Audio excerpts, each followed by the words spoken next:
The province halts its school library book ban. Well, it'll be paused for a couple of hours. The Premier says she wants to keep the classics but root out sexually explicit imagery. Plus, staying safe as wildfire smoke settles over Calgary. Keeping your air inside your home as clean as possible by keeping windows and doors shut. Minimizing your exposure during an air quality warning. And charges are laid after police are forced to blow up hazardous material. Reckless to the endangerment of the public and their safety. What investigators have learned about the pallet of picric acid and who it belonged to. CTV Calgary, local breaking news with Tara Nelson.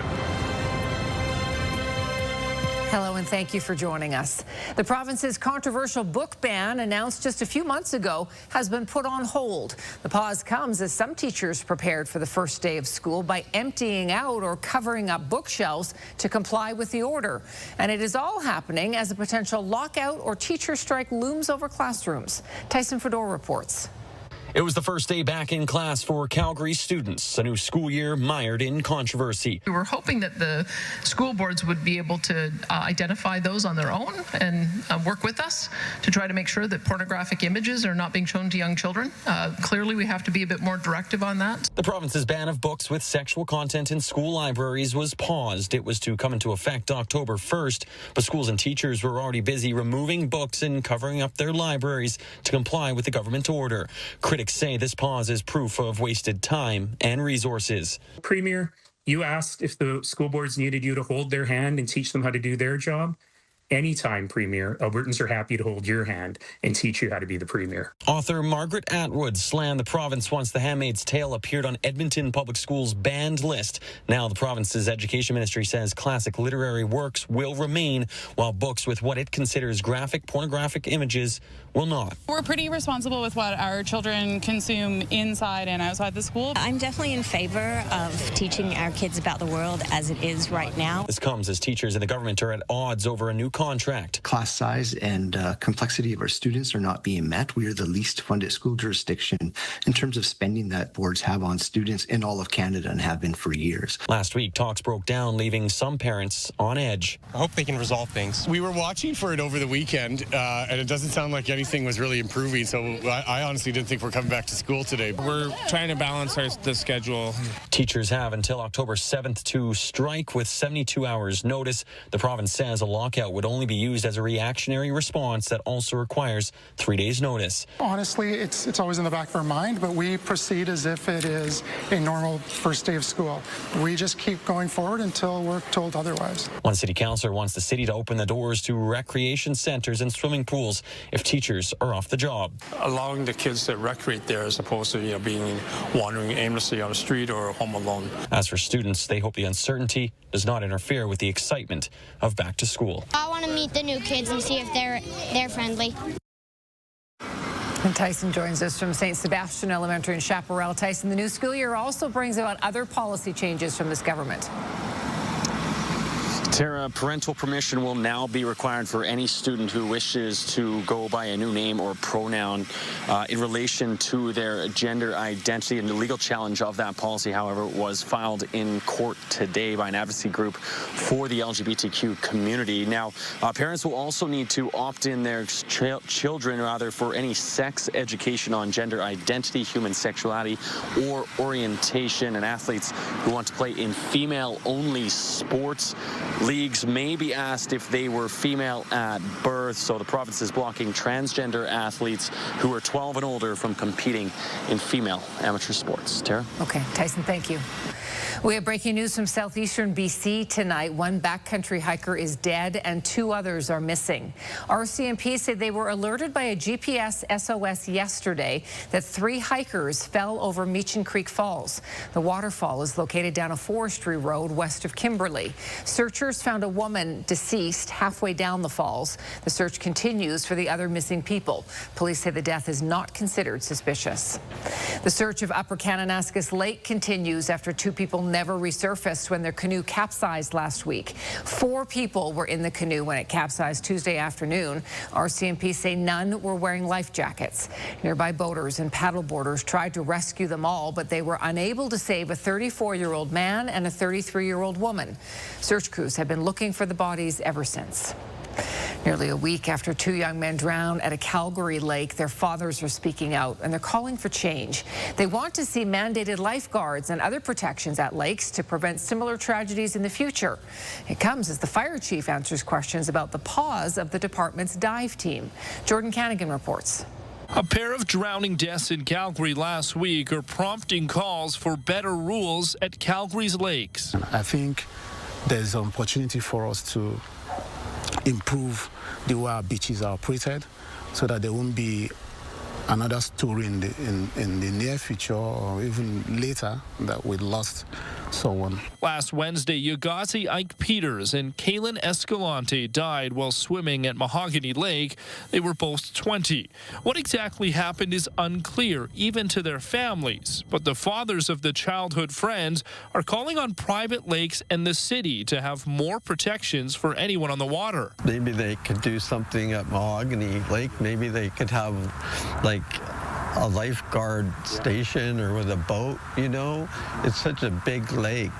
Yagazi's father has now started a petition calling for mandatory lifeguards at private lakes in the city, or he at least wants to see better equipment available for when people go under and need saving. Improvements are really needed. Otherwise, we may continue to have this kind of incidents. Where we lose lives for very simple changes that we can make. All 3 of the fire department's aquatic rescue teams responded, but the bodies of the men were recovered by volunteer divers. The fire department's dive program is on pause. Some of our equipment was out of date. We were struggling to keep up with the training for the size of the team, so we've done a bit of a review. A review that will see the dive program back for next year. But the grieving fathers are urging any improvements so no other parents have to deal with something similar. This is the worst kind of pain that you can ever experience. And Jordan joins us from Mahogany with more. So Jordan, what does the city say about this call for action? Well, Tara, the mayor isn't ruling it out, but she says that it is complicated. Lakes such as Mahogany behind me are private, so they're only open to members and their guests, and they are free to implement any type of rules and procedures that they wish. But Mayor Gondek telling me today that after a tragedy like this, they will review things to determine what steps the city might be able to make things safer moving forward. Tara? Okay, Jordan, thank you. 2 men were rescued when their canoe capsized on the Bow River yesterday. One of them became snagged on something in the water while the other was stuck in the tipped canoe. Emergency crews came to the rescue and pulled both out safely. A charge has now been laid in connection to last week's hazardous materials scare that shut down a large section of the Manchester industrial area. Terry Fikowski joins us now. And Terry, we're getting a better idea of what actually led to a 2-day evacuation of that area.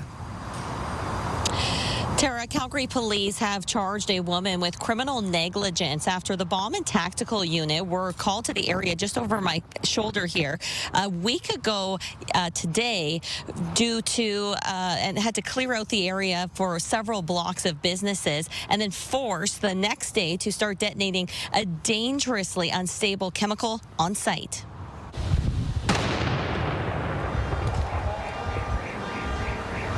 Police say a moving company was hired to transport substances, but were not made properly aware of the true contents inside a package.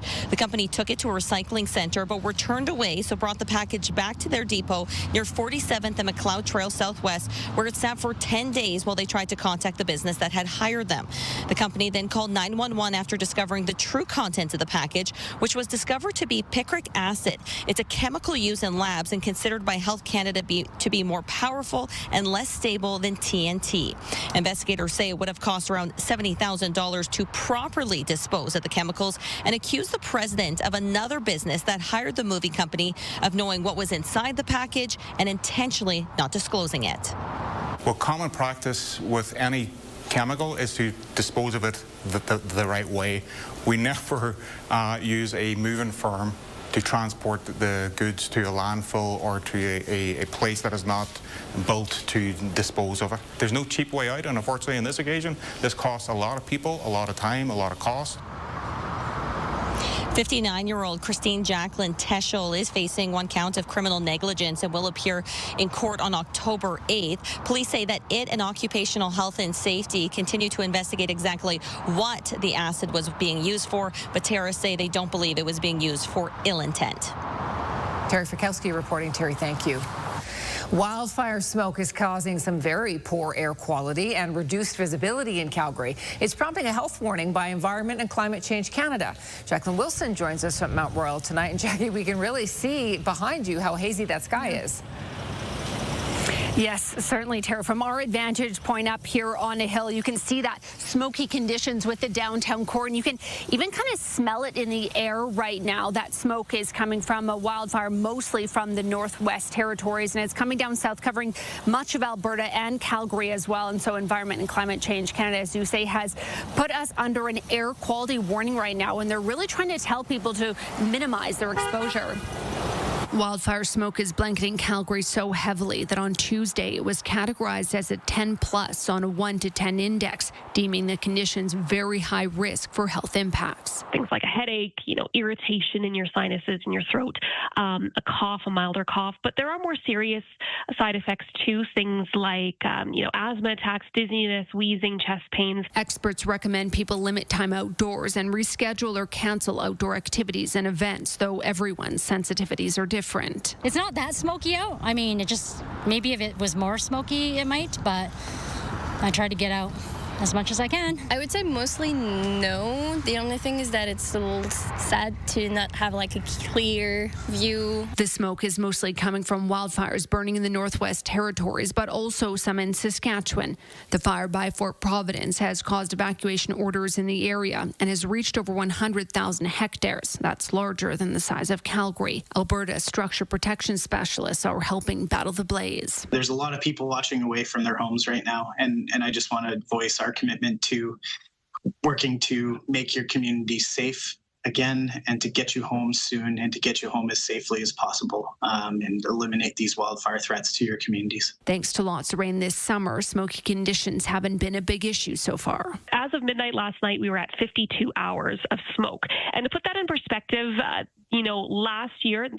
last year's numbers, of course, for the entire wildfire season to the end of October, but we saw 200 hours. So we've seen quite a bit less so far. 2023 was our smokiest year on record with 512 hours in the Calgary area. The smoke is expected to stick around for the next few days, but can vary considerably over short distances and from hour to hour. Jacqueline Wilson, CTV News, Calgary.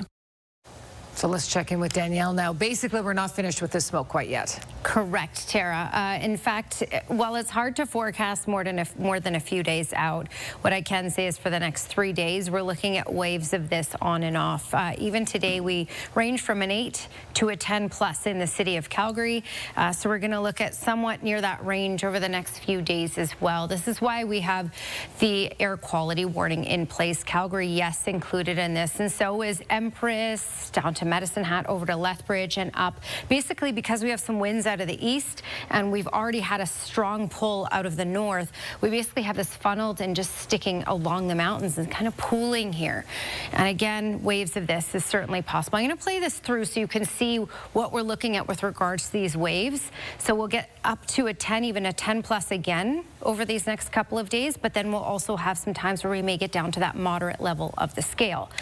Just to show you the next 24 hours for this evening and tonight, 8 to 10 on that air quality health index, which is high or very high. And then for tomorrow, we're looking at ranging from a 4 to an 8, so moderate to high. We should see a little less smoke tomorrow, though, so we're looking at getting to a high of 30. More details coming up, Tara. Thank you, Danielle. A senior resident of the Calgary Zoo has passed away. Skokie the grizzly bear lived longer than most in the wild after almost 30 years in the care of zookeepers. And he's back where he belongs. The famous Calgary pooch is by his owner's side once again after a theft last year. Calgary police have charged a BC man in connection with the death of a Calgary woman last winter. Jalissa Mashke was found badly injured at the Nose Creek Pathway in December. She later died in hospital. Police did not reveal the nature of her injuries at the time, but investigators said she was involved in an altercation.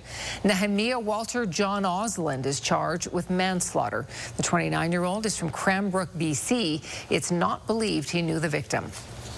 A Calgary woman has been found dead on Highway 2 south of the city. RCMP say the 20-year-old was found around 11 o'clock last night near the Okotoks turnoff.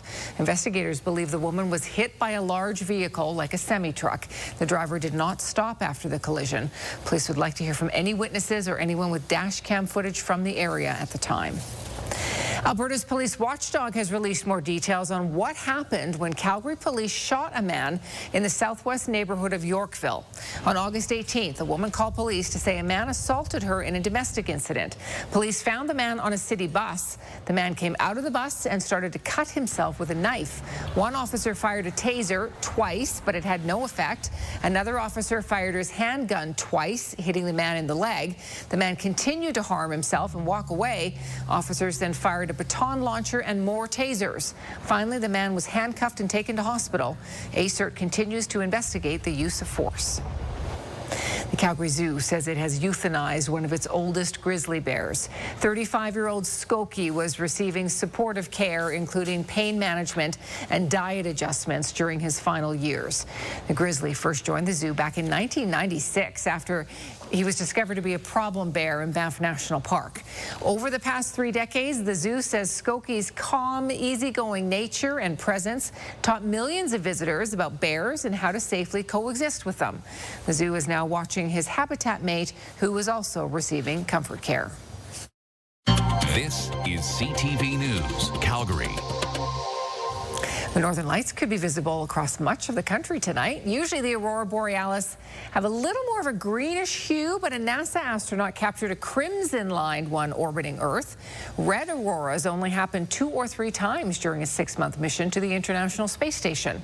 Tonight there is a high probability of aurora activity, particularly over western and northern parts of Canada. But can we see it through the smoke is the question. That could be our problem here in Calgary. Right, and it's recommended that we don't be outside when we're at a 10 on that air quality health index, like now, for example. So I wouldn't recommend going out there. Maybe you can peek through the window and see what the smoke, the haze, does to the look of the northern lights.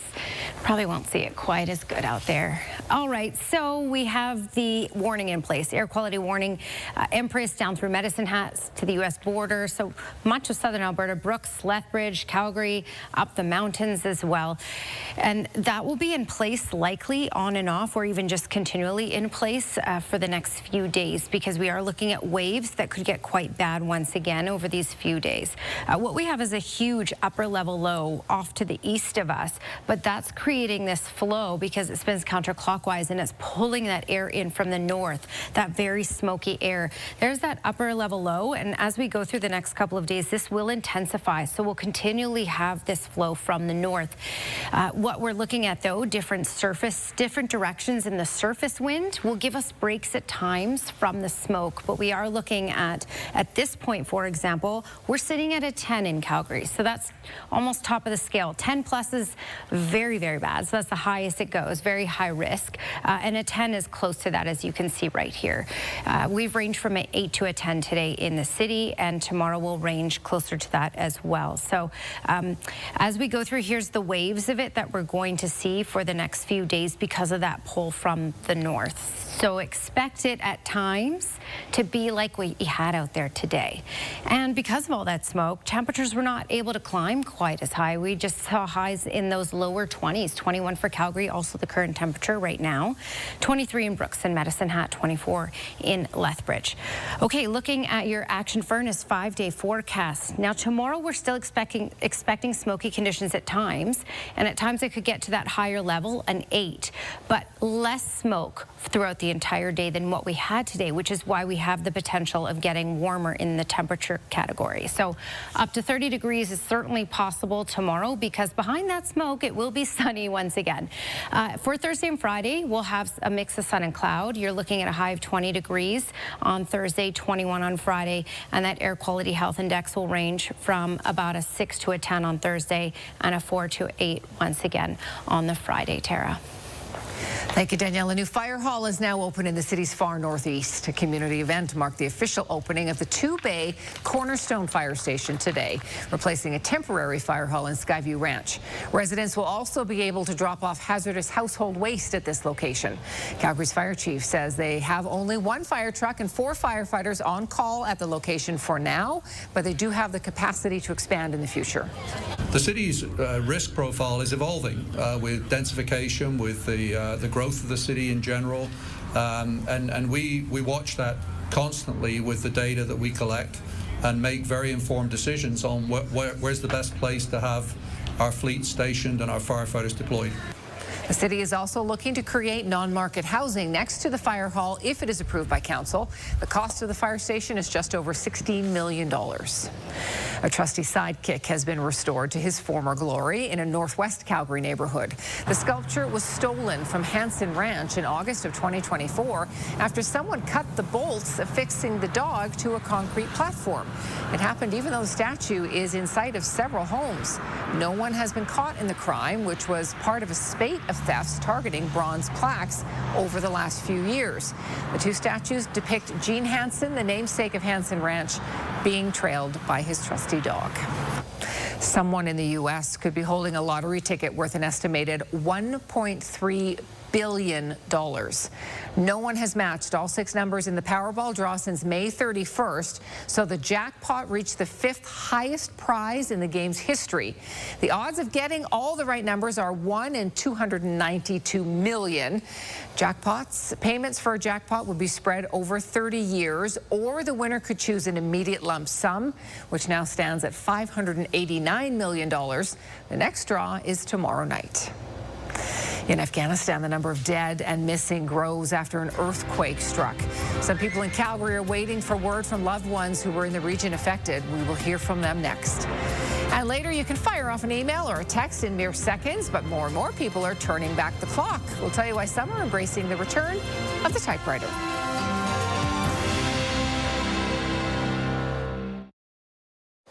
It is a race against time after an earthquake in Afghanistan killed an estimated 1,400 people. Those numbers are the Taliban government's official death toll, but many aid organizations believe it could be much higher. Here in Calgary, the local Afghan community is raising funds to help, but admits getting the money to where it is needed is difficult. Kevin Green reports.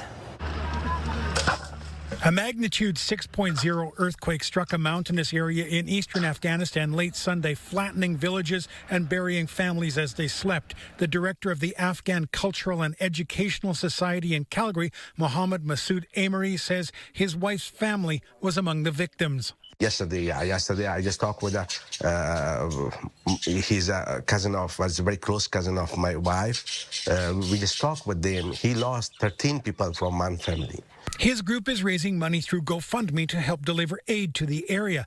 But Latifa Majidi, who managed a multi-million-dollar NGO prior to the Taliban retaking the country, says getting aid where it's needed in Afghanistan is both logistically and politically difficult, and for women in need of help, nearly impossible.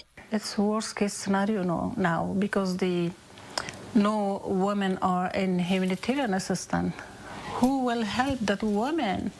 And they do not allow men to touch that woman. Canadian humanitarian agencies are mobilizing, working through Afghan partners. Shelterbox Canada is preparing emergency shelter for survivors of the quake. We're working with a local partner in Afghanistan based in the heavy affected regions to make sure that we're getting emergency shelter to people who right now are sleeping out in the open and have lost everything as temperatures are starting to drop. In a post on X, formerly known as Twitter, Prime Minister Mark Carney said the aftermath of the earthquake in Afghanistan is horrific. Hundreds of lives lost, families displaced, and communities facing unimaginable hardship. As the Afghan people recover and rebuild, Canada stands ready to provide humanitarian support through our partners. The United Nations says rescue efforts are slowed by mountainous terrain and frequent aftershocks. Aid groups warn the death toll will likely climb as they reach further into the affected area and into more remote villages. Kevin Green, CTV News, Calgary. And if you're looking for more information about Shelterbox or how to donate to the local GoFundMe campaign, we have all that information on our website. You can't outrun the long arm of the law, especially when police shoot this at your car to reel you in. Our trending videos are next.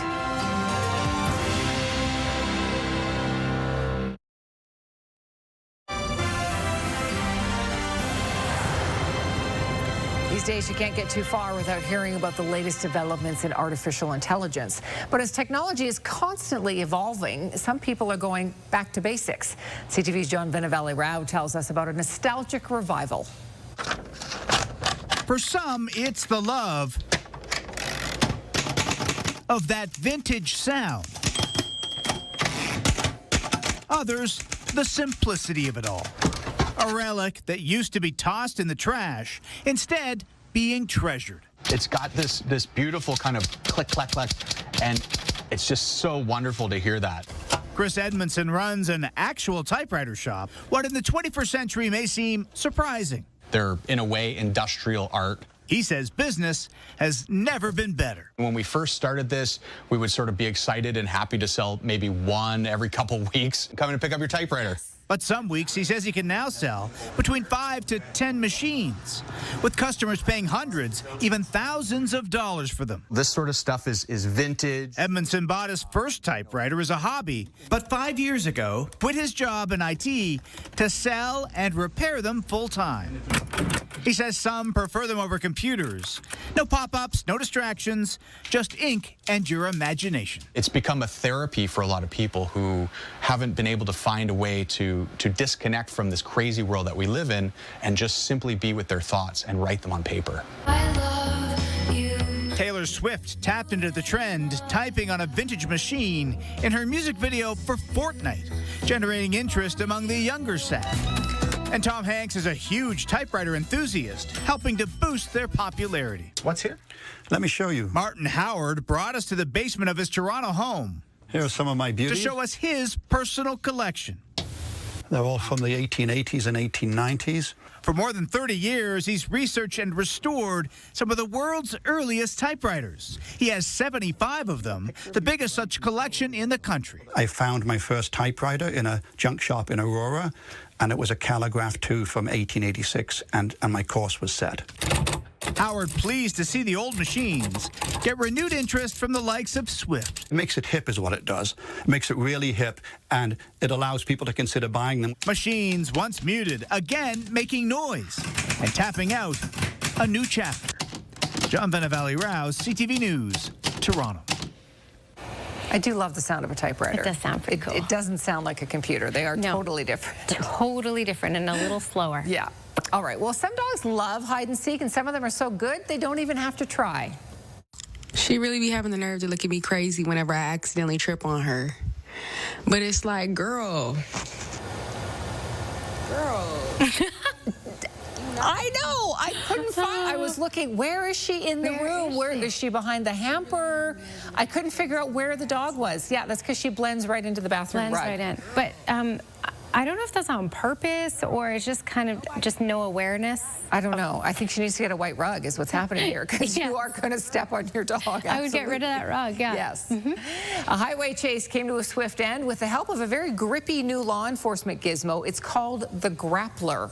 Once it's engaged, typically within a few seconds, the pursuit is over. Okay, so just watch this. This video was shared by police in Michigan, and it shows an allegedly stolen vehicle. The rear wheel is essentially lassoed. This is called a grappler device, and it's deployed from the front bumper of a police car. It fires a net around the fleeing vehicle's wheel, and then essentially you're tethered to that police car. So in this case, the pursuit did end. The show did not, because the suspect kept trying to take off. That grappled axle just ripped right off the car, which apparently that's a first for the device's inventor. It's not supposed to do that, or he's never seen it do that anyway. But interesting, like Inspector Gadget type stuff. Very much, but that's actually a good idea. Yeah, how do you aim that? Anywhere. I'm happy that's not our job. Yeah, Tara. Well, playing I Spy on a road trip is very fun, especially when you spot something that you just can't quite figure out. What this is. Must be a tractor. And as we get closer, we don't know what that is. It looks like Star Wars. What is it?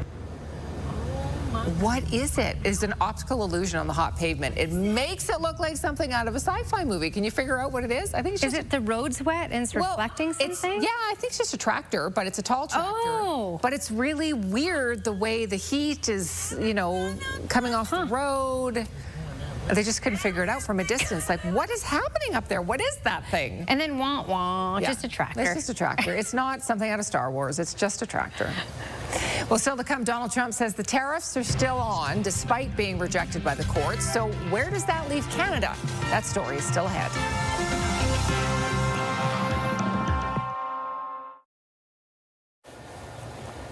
Ew, Skywatch weather camera. That does not look very good, does it?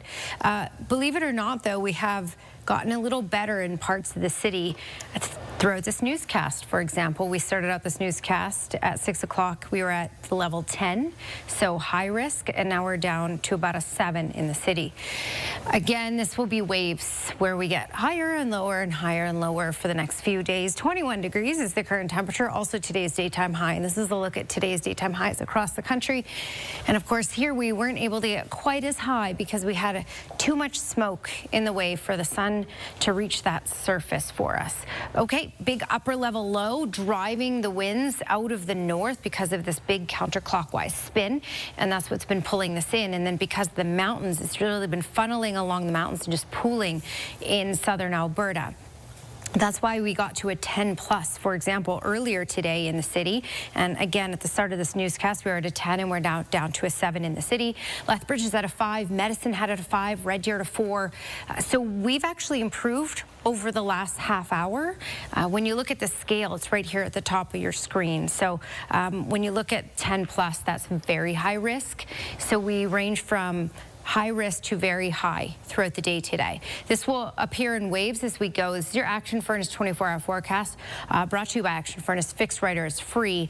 Now, here's a look at these waves. So for this evening, we may bump back up to a 10 on that Air Quality Health Index, and throughout the overnight hours it's possible as well. And tomorrow will likely range between a 4 and an 8, so moderate to high in the city. Okay, looking at temperatures for tomorrow, check that out. For Kamloops, 39 degrees, 37 for Kelowna, 28 for Edmonton, and again, smoky at times throughout all of southern Alberta. Calgary, though, we should be less smoky at times tomorrow in comparison to today, which is why we'll likely get to the 30s. Same thing for Lethbridge, looking at a high of 32 for tomorrow. Tara?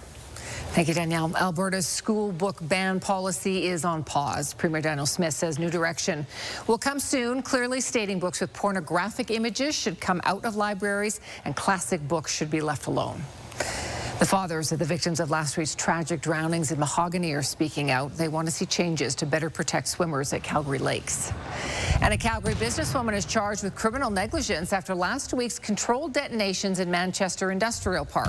Police allege she hired a moving company to dispose of hazardous material, but didn't properly disclose what it was. Enbridge is moving ahead with a pair of natural gas transmission projects. The Calgary-based company says it expects to spend $300 million on a project that will increase deliveries from the Algonquin gas transmission pipeline to existing customers in the U.S. Northeast. Enbridge will also says it will go ahead with the Eiger Express pipeline. It will carry natural gas from the Permian Basin to serve the U.S. Gulf Coast liquefied natural gas market. More homes are available in Calgary, and that is leading to lower prices. The Calgary Real Estate Board says inventory of homes for sale rose to more than 6,600 in August. That's the highest for the month since 2019. The benchmark price for all homes dropped to $577,000. The decline in sales is particularly sharp in the apartment condo market, where the inventory was more than 1,900. That's the highest ever in August. The benchmark price for condos has dropped for 5 straight months to $326,000. Now that a U.S. federal appeals court has thrown much of Donald Trump's tariff strategy into uncertainty, what does that mean for Canada? Here's CTV's Rachel Aiello on where things stand now that September is here. The start of September marked the end of Canada's counter tariffs on U.S. goods covered under CUSMA. But today, Donald Trump showed no signs of reciprocating.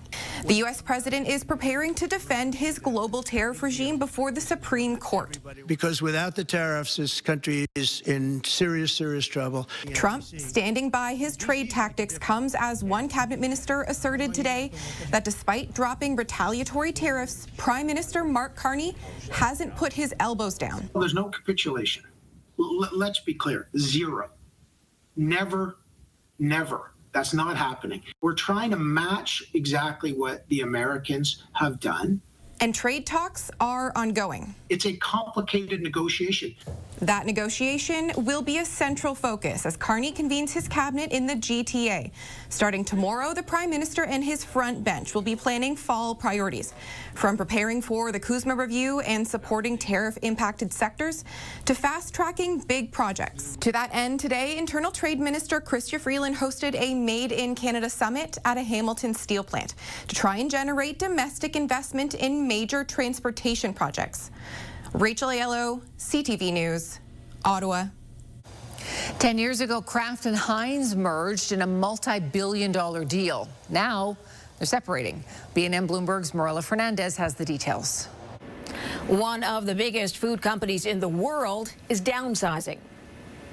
Kraft Heinz is splitting in two only a decade after merging. The company says the complexity of its structure as one massive enterprise makes it hard to prioritize. Heinz products like ketchup and Kraft mac and cheese will be under one new company, Kraft Singles and Oscar Mayer under another. Here's how the trading day ended. The Canadian dollar is down 14 cents to 72.58. West Texas Intermediate is up more than $1.50 to 65.55. Western Canadian Select is down to 51.05, and the TSX is up 51 points to 28,615. That's another record close. Those are your business headlines. I'm Marilla Fernandez. Some disappointment for people hoping to shop at a brand new Zellers store in Edmonton. I'm very happy that Zellers is here. It will give Walmart competition, and that's what we need. At least it will when it finally opens. The retailer was slated to open in the former Hudson's Bay location at Londonderry Mall on Monday, but the long line of people waiting was turned away. There were several goods and displays inside the store as though it was ready for shopping, but no staff inside. Londonderry Mall staff told CTV News Edmonton they expect Zellers will open later this week. A bear cub was spotted wandering through a southwest neighborhood over the weekend. Police and Alberta Fish and Wildlife cornered the cub as it tried to climb a tree in the Signal Hill area. It was first spotted in the area around 10 a.m. Saturday morning. A crowd gathered as the cub was tranquilized. It was in a tree. It fell to the ground, but it was okay and was later relocated outside of the city. A fan favorite is returning to the Calgary Flames. Former player and former coach Dave Lowry is bringing his expertise back. We'll explain.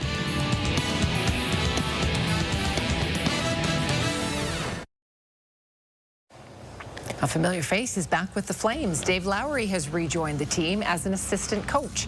The 60-year-old has been serving as an assistant coach with the Seattle Kraken. Lowry spent time with the Flames as both a player and a coach. He was captain from 2000 to 2002 and then served as an assistant coach for 3 seasons. The Calgary Stampeders have taken the first leg of the Battle of Alberta. The Stamps stomped the Edmonton Elks 28-7 at McMahon Stadium in the Labor Day Classic. The Stamps are now 8-3 on the season. Glenn Campbell has more on yesterday's big win. Adams, far corner, end zone, got it! You know things are going your way when your starting quarterback isn't entirely happy after a 28-7 victory. Vernon Adams Jr. says he needs to do more. And I'm not going to say as an offense. I'm going to say myself. You know, I'm missing too many throws. Guys wide open. So it's like a weird feeling for me. Like, we got the win, it's good, but I feel like I let my team down. You know, and so I just want to be better for these guys, man. They work too hard. We all work too hard for me to play like that. Make no mistake, this victory was all about the defense. They were relentless and pressured Cody Fajardo all game long. The Elks quarterback was sacked 5 times. The Stamps didn't allow the Elks into the end zone. Fajardo not happy. I mean, hard to kill is something that we preach a lot.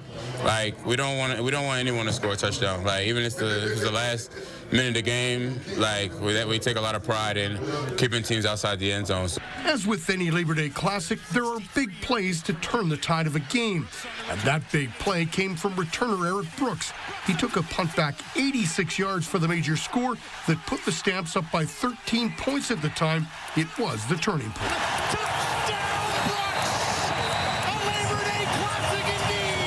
It was electric. I heard him getting loud, so I'm just like, oh, don't get caught, don't get tackled. And once I broke away, I was ecstatic once I got in there. So it felt really good. The crowd was for sure behind us all night. The same two teams hook up for the rematch in Edmonton on Saturday. The Stamps are now 6-0 against the West this season. Head coach Dave Dickinson would love to go up to Edmonton and take round 2 on Saturday. It is a pivotal 2-game stretch. If you could ever sweep it, it really does allow you to get to where you want to get to. So that's the goal, is to see if we can go up there and sweep the back-to-back. We get them later in the year, but if you can ever sweep a Labor Day back-to-back, that certainly helps your team. Glenn Campbell, CTV Sports, Calgary. The sunny weather and free admission led to a record-breaking day at Heritage Park over the weekend. The historical village saw more than 32,000 people Sunday for Alberta Day celebrations. The park has been partnering with the province to mark the day and waived admission fees. In comparison, last year's Alberta Day event only saw about 19,000 guests check out the park. A Calgary woman is celebrating her 100th birthday, and her family put on a party this afternoon. Happy birthday.